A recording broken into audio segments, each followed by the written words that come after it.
Baik, terima kasih. Assalamualaikum warahmatullahi wabarakatuh. Waalaikumsalam warahmatullahi Terima wabarakatuh. kasih rekan-rekan, Bapak Ibu, guru harusnya memang ada 3 ya gurunya.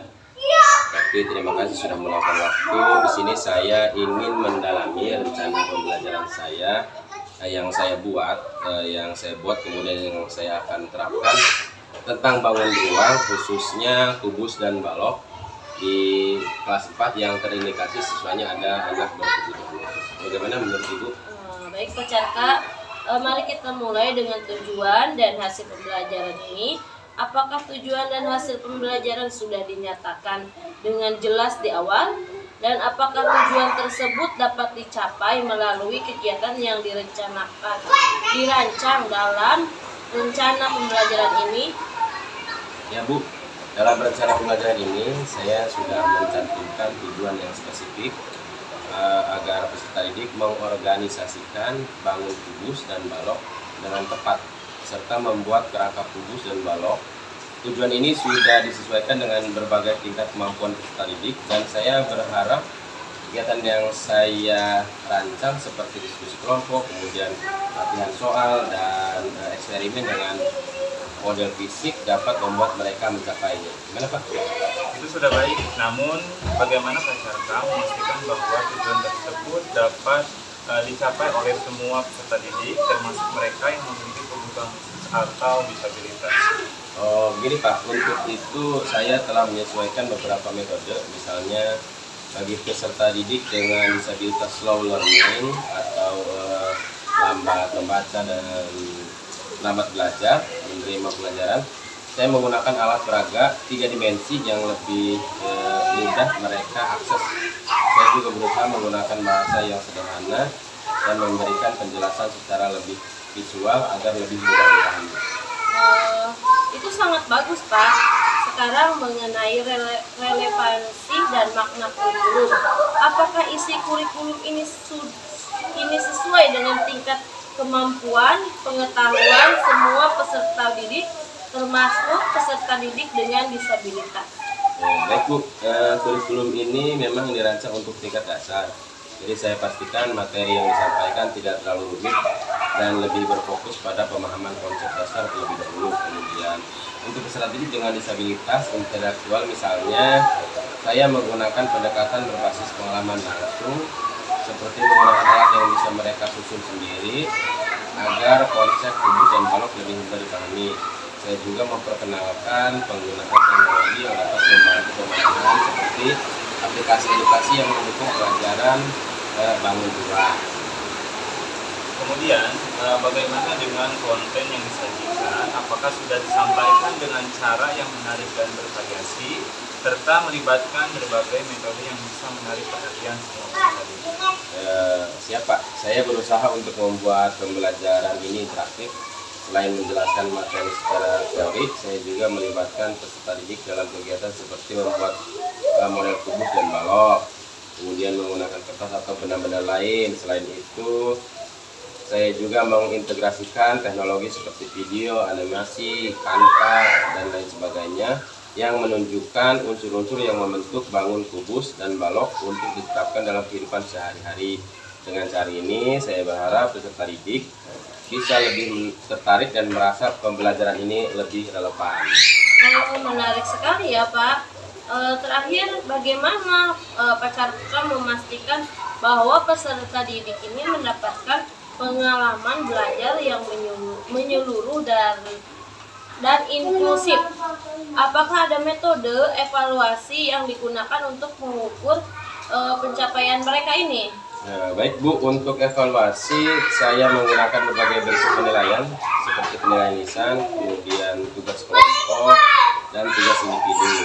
Saya juga menyiapkan alat evaluasi yang memungkinkan saya untuk menilai pemahaman peserta didik secara holistik, termasuk memberikan kesempatan untuk bertanya dan mendiskusikan materi. Kemudian bagi peserta didik dengan kebutuhan khusus, saya memberikan waktu lebih lama dan penyesuaian dalam jenis soal supaya mereka bisa menunjukkan pemahamannya tanpa terhambat oleh keterbatasan tertentu. Ya, saya rasa secara keseluruhan rencana pembelajaran ini sudah sangat inklusif ya, dan memperhatikan kebutuhan beragam peserta didik. Ternyata tentu terus memonitor pelaksanaan di lapangan dan mendengarkan masukan dari peserta didik akan membantu untuk lebih menyempurnakan proses pembelajaran ini. Terima kasih Bapak Ibu atas masukan dan diskusinya. Saya akan terus memperbaiki dan memastikan bahwa semua peserta didik dapat belajar dengan baik dan setara.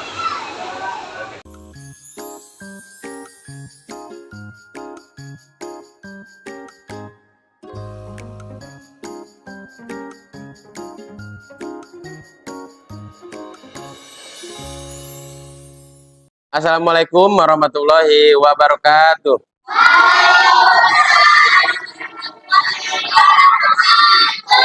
Selamat pagi anak-anak. Masih semangat? Coba mana salam itunya, salam semangatnya gimana? Bisa? Ya, tepuk semangatnya gimana coba?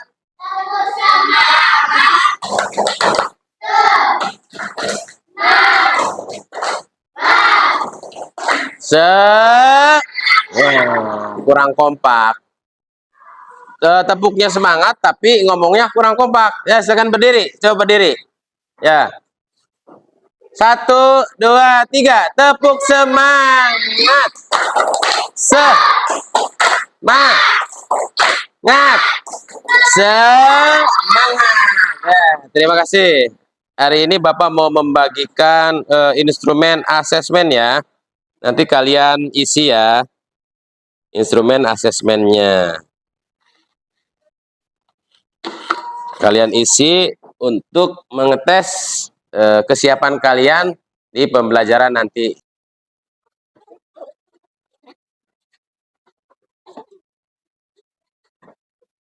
Silahkan asesmennya diisi, nanti Bapak akan lihat hasilnya.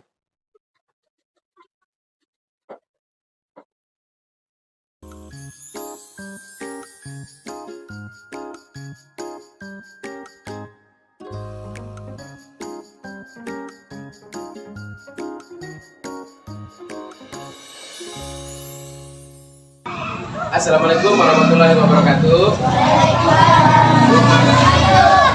Selamat pagi anak-anak. Masih semangat? Pagi, ya. Jadi siapa yang sudah sarapan sebelum berangkat ke sekolahnya? Sudah semua? Alhamdulillah. Kenapa sekolah itu harus sarapan dulu di rumah? Biar nggak pingsan, biar bisa belajar, biar sehat ya. Kemudian siapa tadi yang ke sekolahnya paling awal? Ahmad? Ayo Ahmad ya. Ya. Jadi sehubungan Ahmad ke sekolahnya tadi paling awal, jadi Ahmad pimpin berbaris untuk hari ini. Silakan Ahmad. Ayo Ahmad. Maju. Nah. Silakan Ahmad, pimpin Ahmad. Gerak. Itunya dapatkan terus. Ulangi Ahmad.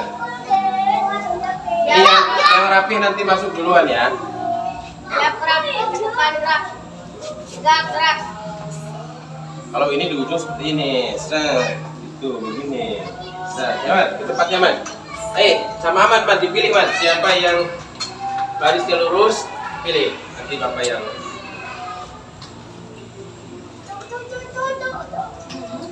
Ya, silakan.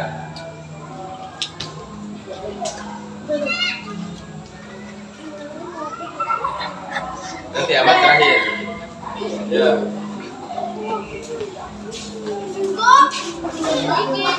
Langsung sana.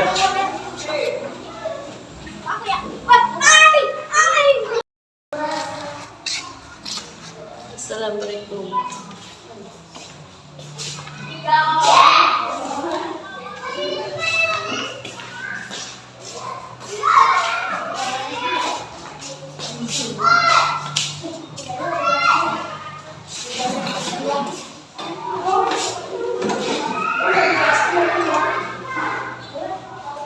Assalamualaikum warahmatullahi wabarakatuh.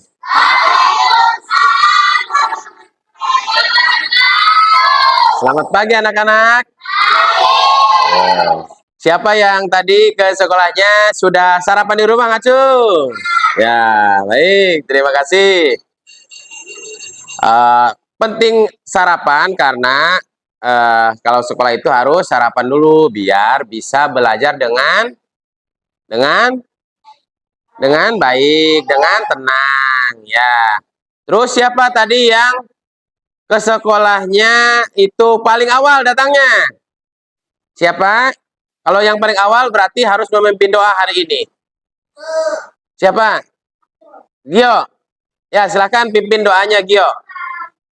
Silakan pimpin doanya karena Gio tadi sekolahnya paling awal ada di kelas. Oh, Rasem ya silakan pimpin doanya Rasem.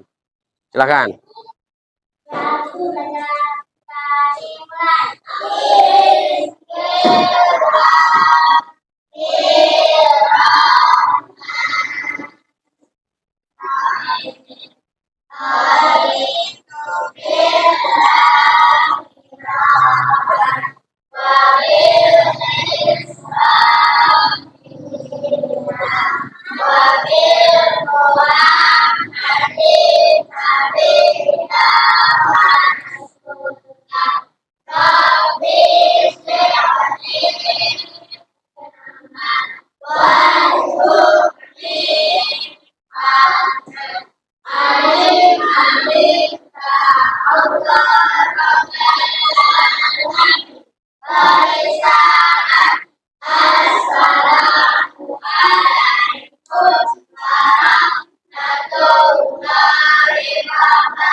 Waalaikumsalam warahmatullahi wabarakatuh. Terima kasih kepada Rasem sudah memimpin doanya.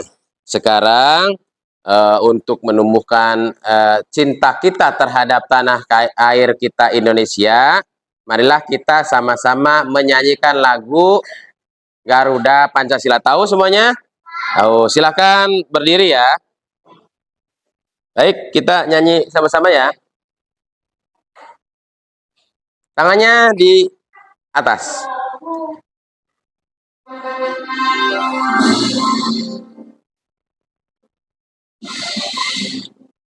Pancasila, akulah pendukungmu. Patriot proklamasi, sedia berkorban. Pancasila dasar, rakyat adil makmur sentosa, pribadi bangsaku, ayo maju maju.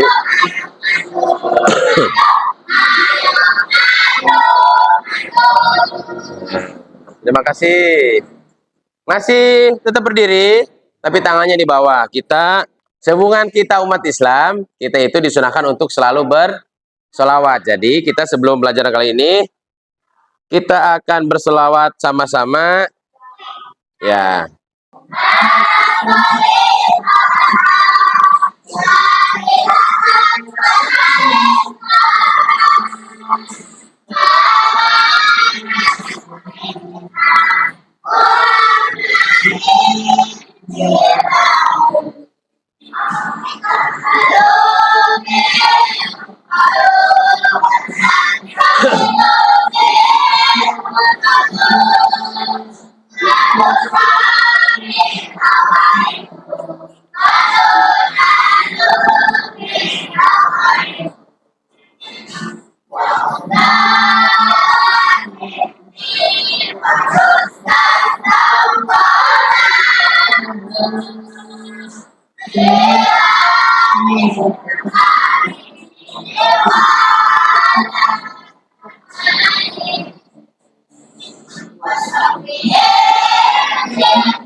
Baik, terima kasih. Silakan duduk kembali.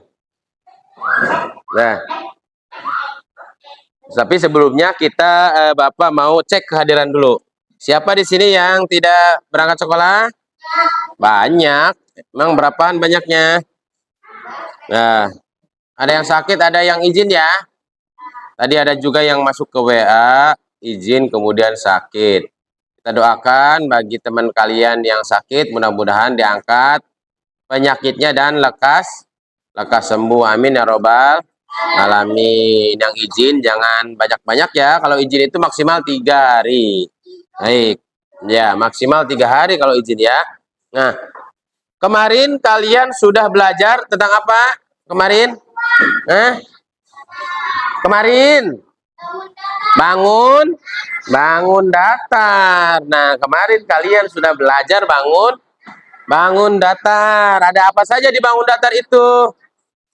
Ada persegi, kemudian ada persegi panjang, kemudian segitiga, jajar genjang, terus trapesium, terus belah ketupat, terus apa lagi? Nah, lingkaran dan segi. Nah, ada nggak di sini contoh yang seperti bangun datar? Ada nggak di sini bangun datar? Apa contohnya? Contohnya apa? Barang yang bangun datar. Ada nggak contohnya bangun datar? Apa contohnya bangun datar? Mana? Di sini? Hah? Ini bangun datar apa nih? Persegi panjang. Kalau ini? Lingkaran. Ini contohnya sudah ada kemarin.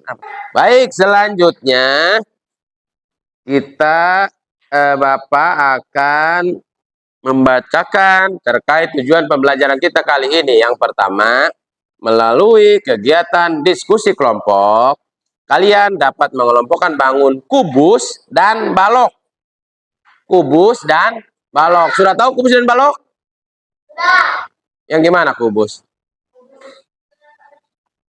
Bangunnya di sini ada nggak kubus? Nah, nanti kegiatannya kelompok ya. Kemudian melalui kegiatan membuat kerangka kubus dan balok, kalian dapat menganalisis unsur-unsur yang membentuk bangun kubus dan balok. Ada rusuk, sisi, dan titik sudut dengan benar.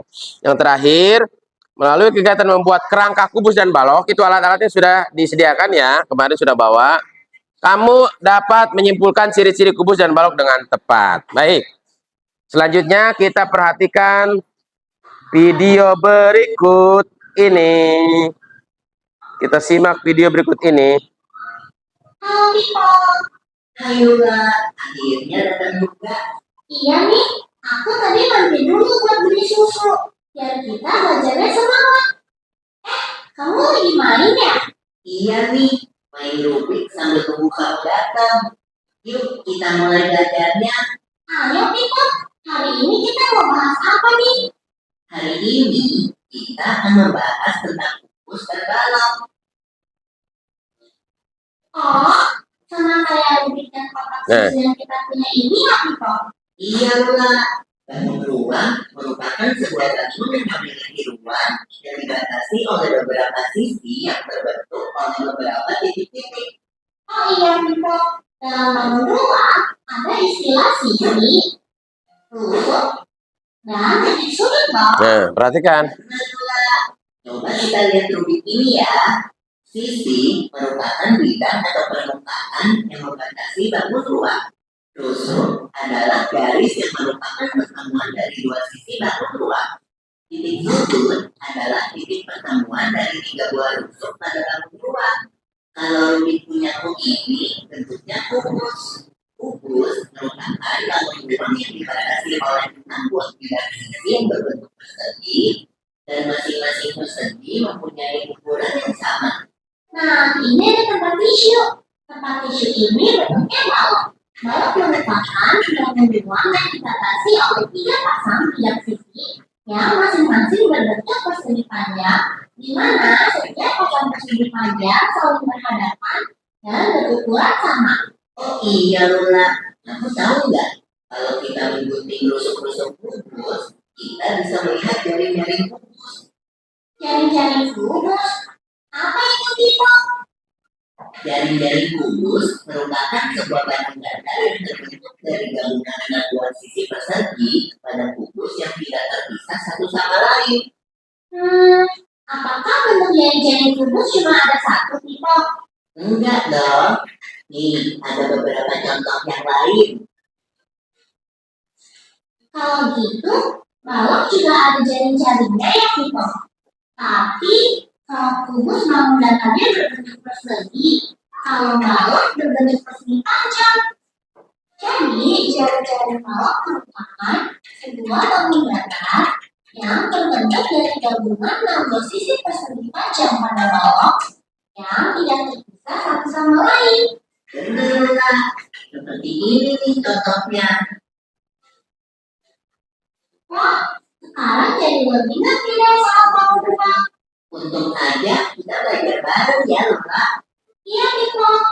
Sekarang kita minum susu dulu yuk sebelum lanjut ke pembahasan berikutnya. Ini apa ini? Hah? Ini apa ini? Ini apa ini? Ini apa? Ini? Mana bangun ruang, mana bangun datar? Bangun ruang mana bangun ruang? Mana bangun ruang? Mana? Iyo. Ini bangun ruang, ini bangun.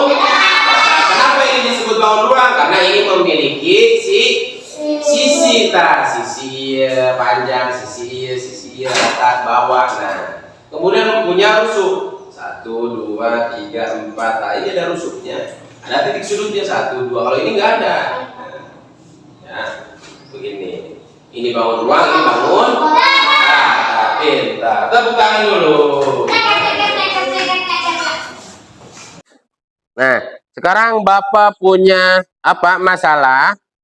Kalian harus membantu Pak Opik. Pak Opik ada lagi di kantor. Pak Opik itu ingin membuat sebuah kandang ayam berbentuk balok, ya. Namun sebelum membuatnya diperlukan sebuah miniatur kerangka atau kerangka itu kerangka anuletik ya, kecil-kecil ya, yang kecil ya. Sebelum jadi yang gede, yang aslinya itu harus dibikin yang miniatur kecil. Kalian pernah lihat di HP miniatur pernah kan lihat kan? Ya, yang kecil itu miniatur namanya, kerangka balok agar lebih mudah untuk dibentuk. Selain membuat kandang, Pak Opik juga akan membuat wadah pakan ayam yang berbentuk kubus. Kandangnya akan bentuk apa? Balok. Wadah pakan ayamnya berbentuk kubus. Nah, sama halnya dengan kandang ayam, wadah pakan juga perlu dibuat miniatur.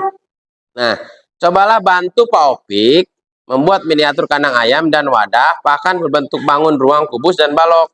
Gunakan bahan-bahan yang sudah kalian dapatkan. Silakan. Nih, silakan digunakan.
Tidak kuat, Pak.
Ya, Gio, gimana? Sudah belum?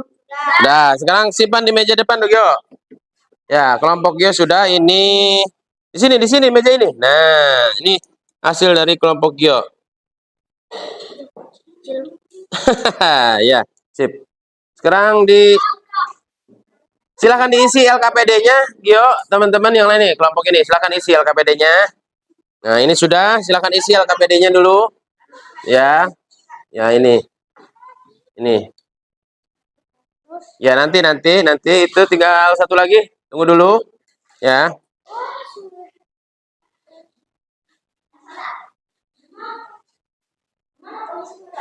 Ya, simpan ke meja sini depan. Ya, nanti. Ke meja depan. Ya, nanti sini. Sini simpan. Masa nggak bisa? Kurang kenceng berarti. Simpan ke situ ke depan.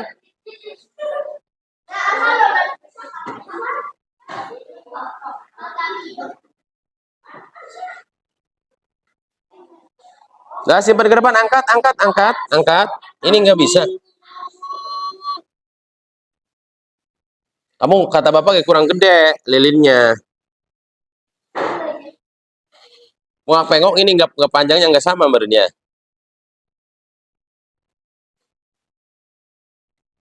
LKPD-nya berdasarkan level ya. Di sini kamu nih lihat. Di sini ada kulkas, pintu, dadu, batu bata, lemari, telur. Ini barang-barang mana yang masuk ke kubus, mana yang masuk ke balok. Ya. Kulkas masuk ke mana? Kubus apa balok? Kubus. Kubus. Ini mau kelompok ini, kamu beda lagi kelompok itu. Kelompok apa? Kelompok apa? Nah, kayak diisikan ke dianya, anu kubus masuk ke dia. Nah, iya. Nah, ini nanti ini diisi unsur-unsur kubus nih. Ini yang isinya buat di sini, ini yang sini. Tuh.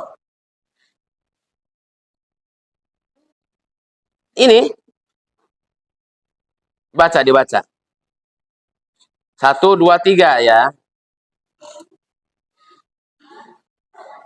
Ya, silakan. Ini 1 dibaca. Baca dulu pertanyaannya, kemudian isi. 2, baca pertanyaan, kemudian isi. 3, isi. Itu isi.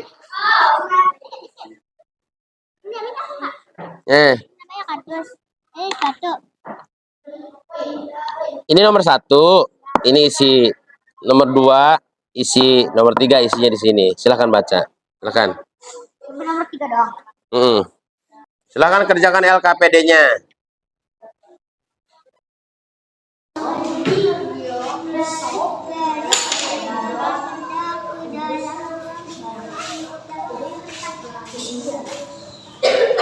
Kerja kelompok ya, kerja kelompok.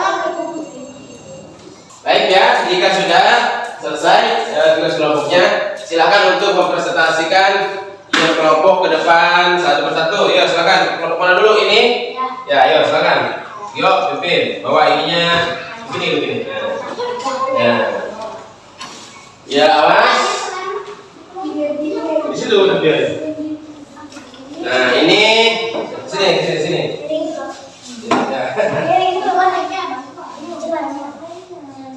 Ini adalah hasil yang saya lihat, bisa lihatnya. Ya. Nah, ini adalah hasil dari kelompok A, B, C ya. Ini A, ini B, C. Kelompok kelompok A hasilnya untuk membantu Pak Opik ya. Ini membuatkan miniatur wadah pakan ayam. Berbentuk apa ini? Bentuk apa? Bentuk apa ini? Kubus apa kalau? Kubus. Ada berapa kerangkanya? Kerangkanya ada berapa? Ada 12, pinter. Kalau titiknya Titik sudutnya 8. 8. Pinter. Yaudah, kita kasih tepuk tangan. Satu. Sekarang kelompok ini.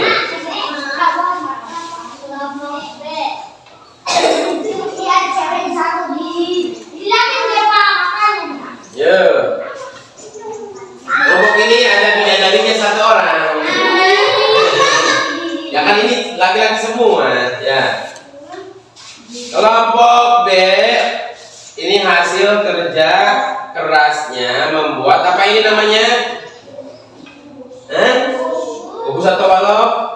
Kubus. Ada berapa ini kerangkanya? Ada 12. Mana si kerangka tuh mana? Yang mana kerangka? Iya. Kalau titik sudutnya itu mana titik sudut? Yang mana? Nah, ada berapa titik sudutnya? Berapa? 8. Ini bentuknya apa? Apa tadi? Kubus. Sudah tepuk tangan untuk kelompok B. Ya, silakan duduk kembali. Kelompok C.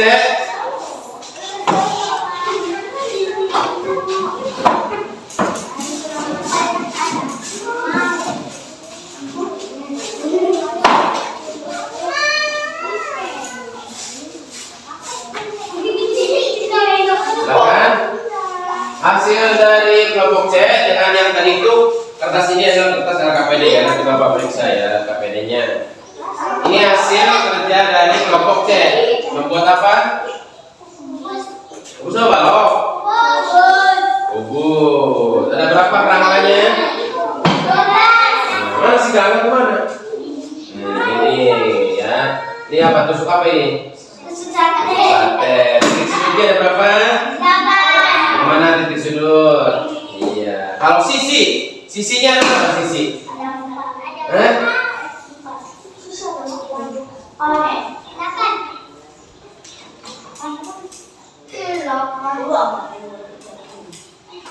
Sisinya yang mana nih? Sisi nih.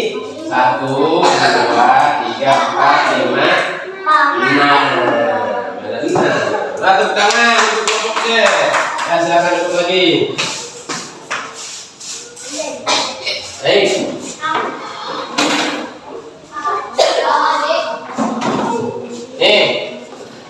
Nah, Bapak mau menjelaskan terlebih dahulu. Kubus dan balok merupakan jenis dari bangun ruang 3 dimensi. Ya, tentunya pekerjaannya disimpan di situ. Dari ruang 3 dimensi, keduanya memiliki unsur geometri yaitu sisi. Tadi ada sisinya, ini sisinya nih, ya. Sisinya ini, rusuk dan titik sudut. Lalu seperti apa pengertian dari yang lainnya? Ini dia. Rusuknya nih. Rusuk adalah garis lurus di tiap tepian kubus. Ini rusuk nih. Nah. Rusuk kubus atau balok. Rusuk juga dapat diartikan berbagai pertemuan dua buah sisi yang berupa ruas garis. Ini namanya rusuk. Ya, tinggal itu saja, Bro. Kemudian ada lagi titik sudut. Ini titiknya, titik sudut. Ya. Titik sudut merupakan titik pertemuan dari dua garis yang membentuk sebuah sudut. Itu titik sudut. Kemudian ada sisi. Nah, ini sisinya. Ruas garis yang membatasi bangun datar. Sisi adalah bangun datar yang merupakan batas dari bangun ruang. Dinding, langit, dan lantai. Ini 1, 2, 3, 4, 5, 6. Ini sisinya 1, 2. Kalau bangun datar ada nggak sisinya? Nggak ada kalau bangun datar. Nih.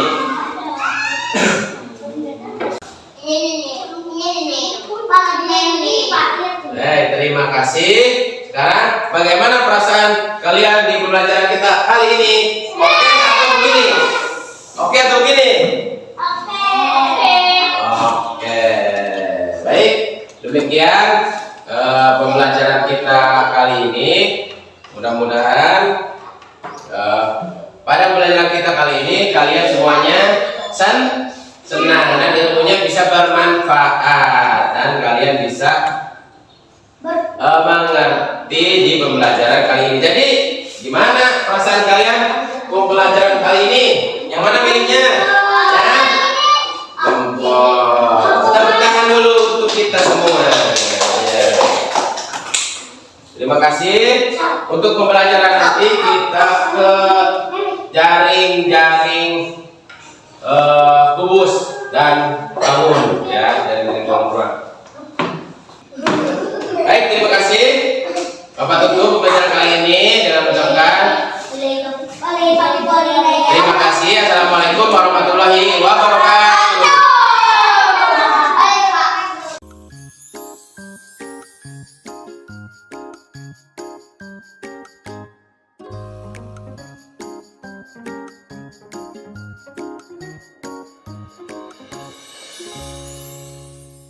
Terima kasih rekan-rekan sudah meluangkan waktu untuk berdiskusi kembali untuk merefleksi dan mengevaluasi pembelajaran yang sudah saya laksanakan. Ya, sama-sama Kakak. Langsung saja ya.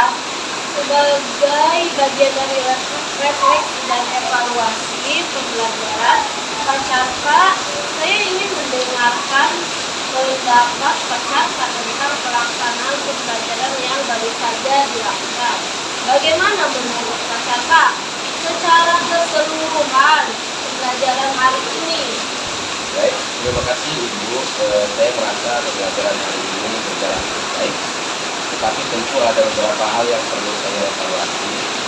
Saya mencoba untuk menyampaikan materi tentang bangun ruang kubus dan balok dengan jelas dan terstruktur. Namun saya merasa ada beberapa aspek yang bisa lebih baik lagi. Bagaimana Pak Carka mempersiapkan materi pembelajaran ini sebelum kelas dimulai? Apakah ada tantangan dalam mempersiapkan materi pembelajaran? Untuk topik bangun ruang kubus dan balok, saya menyiapkan materi yang mencakup unsur-unsur juga ciri-ciri kubus dan balok, serta membuat replika kubus dan balok. Kemudian saya merasa tantangan terbesar adalah bagaimana membuat siswa yang baru mengenal konsep ini bisa langsung memahami dengan baik. Oleh karena itu, saya mempersiapkan visualisasi dengan video animasi. Namun, saya sadar bahwa model visual yang lebih konkret bisa lebih efektif. Ya, dalam pelaksanaan pembelajaran, Pak Carka menggunakan metode ceramah untuk menjelaskan materi. Apa yang menurut Pak Carka sudah berjalan dengan baik dan apa yang bisa ditingkatkan dari hal metode pengajaran ini? Saya merasa penjelasan secara ceramah berjalan lancar dan siswa dapat mengikuti alur materi. Namun saya berpikir untuk menggunakan metode yang lebih bervariasi seperti diskusi kelompok, kemudian atau aplikasi berbasis teknologi. Saya sadar bahwa tidak semua siswa bisa menyerap informasi hanya dengan mendengarkan. Jadi metode yang lebih interaktif bisa membantu mereka lebih aktif dalam memahami materi. Kemudian bagaimana Pak Carka melihat pengelolaan kelas selama proses pembelajaran berlangsung? Apakah ada tantangan dalam pengelolaan kelas? Terkait pengelolaan kelas berjalan cukup baik ya Pak. Sebagian besar siswa fokus dan terlibat. Tantangan yang saya hadapi adalah beberapa siswa yang cenderung pasif dan jarang bertanya. Saya berusaha untuk memberi kesempatan lebih bagi mereka untuk berbicara. Tapi saya pikir saya perlu menciptakan suasana yang lebih mendukung bagi mereka agar lebih percaya diri untuk bertanya. Oke, kemudian terkait dengan keterlibatan siswa, saya memperhatikan sebagian besar siswa aktif, namun ada beberapa yang tampak kurang berpartisipasi. Bagaimana Pak Carka menilai keterlibatan siswa ini dalam pelajaran hari ini? Benar sekali Pak Opik. Saya juga merasa ada beberapa siswa yang kurang berpartisipasi. Kemudian saya mencoba mendorong mereka dengan memberi pertanyaan atau memberi kesempatan untuk menjelaskan soal. Tapi mungkin saya perlu lebih memotivasi mereka dengan pendekatan yang berbeda, seperti kerja kelompok atau permainan matematika yang lebih menyenangkan. Oke. Sejauh mana Pak Carka memberikan umpan balik kepada siswa setelah mereka menyelesaikan latihan soal? Apakah ada kesempatan bagi mereka untuk menerima umpan balik yang konstruktif? Saya memberikan umpan balik langsung setelah latihan soal. Namun saya merasa saya perlu lebih banyak memberikan kesempatan bagi mereka untuk bertanya dan berdiskusi tentang solusi mereka. Umpan balik yang lebih mendalam akan membantu mereka memahami kesalahan dan bagaimana cara memperbaikinya. Setelah pelaksanaan pembelajaran berlangsung, apa yang menjadi fokus refleksi Pak Chandra? Apa yang Pak Chandra rasa perlu diperbaiki atau ditingkatkan dalam pengajaran Pak Chandra ke depannya? Baik, Pak, saya merasa bahwa meskipun materi saya sudah sampaikan dengan baik, ya, penggunaan media yang lebih bervariasi perlu diperbaiki. Saya ingin mencoba menggunakan alat peraga 3D atau aplikasi digital untuk memperjelas bentuk tubuh dan baloknya. Karena saya percaya visualisasi yang lebih nyata akan membantu siswa lebih memahami materi tersebut. Selain itu, saya juga akan mencoba metode yang lebih interaktif agar semua siswa dapat lebih terlibat aktif dalam pembelajaran. Oke, terkait dengan tindak lanjut ini, ada beberapa saran dari saya. Saya pikir bisa membantu pengajaran PKK ya, seperti menggunakan metode 3D ya, 3D dan variasi dalam metode pembelajaran. Apa langkah-langkah yang akan PKK ambil setelah diskusi ini? Ya, baik Bu, saya akan mencoba untuk lebih banyak memanfaatkan media visual yang lebih bervariasi, termasuk aplikasi atau alat peraga. Saya juga berencana untuk mengubah pendekatan saya dengan lebih sering menggunakan diskusi, kelompok, atau kegiatan yang melibatkan siswa secara langsung. Terakhir, saya akan memberikan umpan balik yang lebih konstruktif dan mengadakan kuis singkat di akhir pelajaran untuk melihat pemahaman siswa secara lebih menyeluruh. Oke, saya merasa secara keseluruhan sudah baik. Pak Chandra percaya diskusi ini akan sangat membantu dalam meningkatkan kualitas pengajaran. Terima kasih Pak, terima kasih Ibu, terima kasih rekan-rekan atas masukan yang sangat berharga. Saya akan terus berusaha untuk meningkatkan kualitas pembelajaran agar siswa dapat lebih memahami dan menikmati pelajaran matematika di kelas 4 ini. Sama-sama Pak Chandra, semoga langkah-langkah perbaikan yang sudah Pak Chandra rencanakan dapat memberi dampak positif bagi siswa. Amin. Terima kasih. Assalamualaikum warahmatullahi wabarakatuh. Waalaikumsalam. Terima kasih.